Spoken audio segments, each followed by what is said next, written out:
भाई सूचना का युग है, सूचना का। जैसे अब तो मोबाइल, आप सारे लोग मोबाइल रखे होंगे, हम नहीं रखते मोबाइल अपने पास, हम क्लास में रखते ही नहीं। आप कहीं भी पता कर लीजिए, मैं क्लास लेने आता हूं तो मैं मोबाइल अपने साथ नहीं रखता।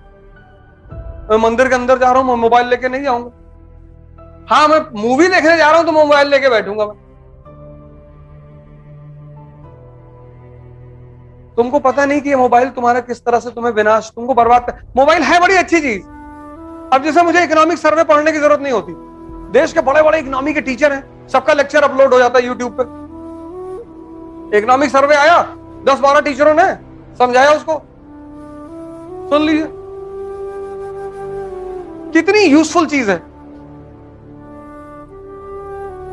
लेकिन मोबाइल को निरंतर अपने साथ मत रखिए, नहीं तो ये कुछ नहीं करने देगा आपको।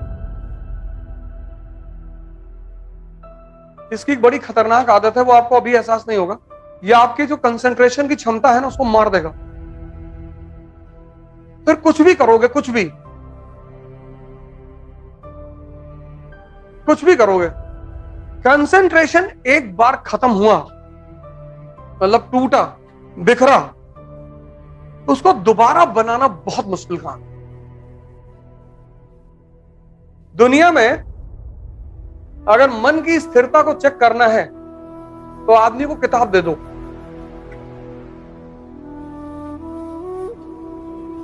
मन जो है ना, सारी किताबों को अब्सॉर्ब नहीं करता।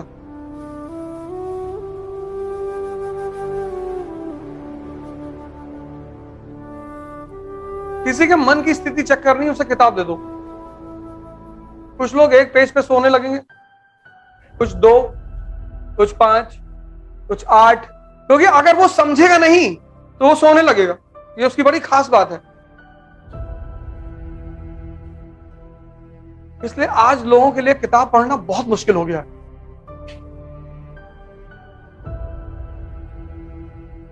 और उसकी मेन वजह है ये मोबाइल।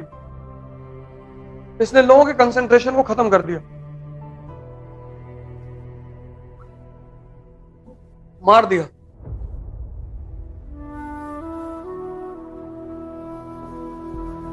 लाइब्रेरी मूवमेंट में क्या होता था? लाइब्रेरी भारत में एक मूवमेंट चलता था, लाइब्रेरी मूवमेंट।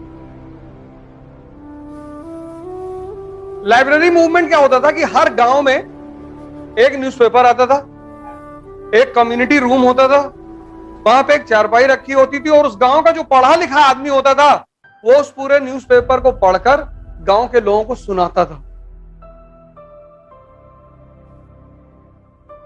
4-5 गांव के लोग मिलकर आते थे सुनने के लिए। यह परंपरा आज भी जारी है इस देश में। सुबह 6 बजे लोग चाय की दुकान में पहुंच जाते हैं, और जितना अच्छा करंट अफेयर उनका है उतना तैयारी करने वालों का नहीं, क्योंकि न्यूज़पेपर को तैयार करने का एक ही तरीका है, ग्रुप। ये जो छोटी छोटी चाय की दुकानें बनी थी, यही तरीका ही था न्यूज। आज भी गांवों में प्रथा, आज भी शहरों में भी है कि सुबह 6 बजे लोग आ जाते हैं घर से, और एक आदमी पेपर पढ़ता है, और फिर 4 लोग बैठ के एनालिसिस करते हैं। और जितने गांव के आदमी को यूक्रेन और रूस के बारे में इंफॉर्मेशन होगी, उतना इस क्लास में बैठे हुए लोगों को नहीं होगी। कौन सी पनडुब्बी डूबी है, उसकी खासियत क्या थी, सब बता देंगे वो, क्योंकि 6 से 10 बैठना है दिन भर। सुबह 6 बजे एक चाय ले ली, बैठे हुए, और 4 लोग रूस की तरफ से हैं, 2 यूक्रेन की तरफ से हैं। यार जेलेंस्की या बहादुर जो है ना, डटा हुआ है, दूसरी पार्टी करेगी, मार रहे हैं सब पटक के। वहां ऐसे थोड़ी बहस होती है, वहां तो लीगल भाषा में होती है। आजकल तो मारपीट भी हो जाती है।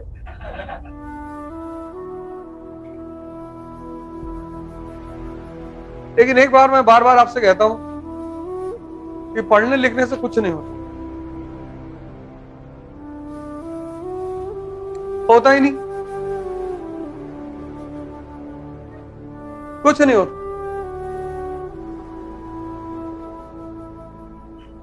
पढ़ने लिखने से कुछ होता ही नहीं।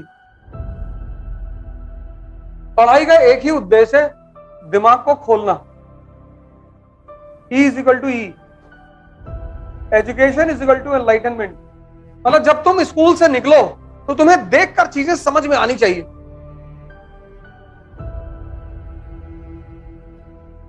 अगर तुमको चीजें देखकर समझ में नहीं आती तो पढ़ने से कोई फायदा ही नहीं। कुछ नहीं होता पढ़ने से, कुछ होता ही नहीं। पढ़ने का एकमात्र उद्देश्य है दिमाग को खोलना। पढ़ना नौकरी के लिए नहीं होता है।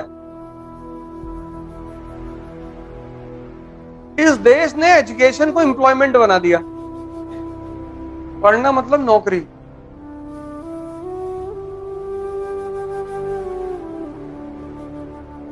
और ये मैकाले की देन है, नौकरी, वो भी सरकारी।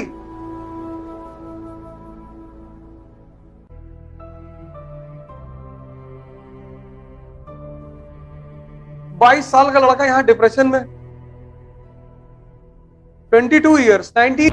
इसीलिए जानवर की जो योनि है वो निकृष्ट योनि मानी गई है, क्योंकि वहां उत्थान का कोई रास्ता नहीं। जानवर इंद्रियों पर पैदा हुआ, इंद्रियों पर मरेगा। मनुष्य एकमात्र प्राणी है जो इंद्रियों पर पैदा तो हुआ है, लेकिन इंद्रियों से उठकर वो अपनी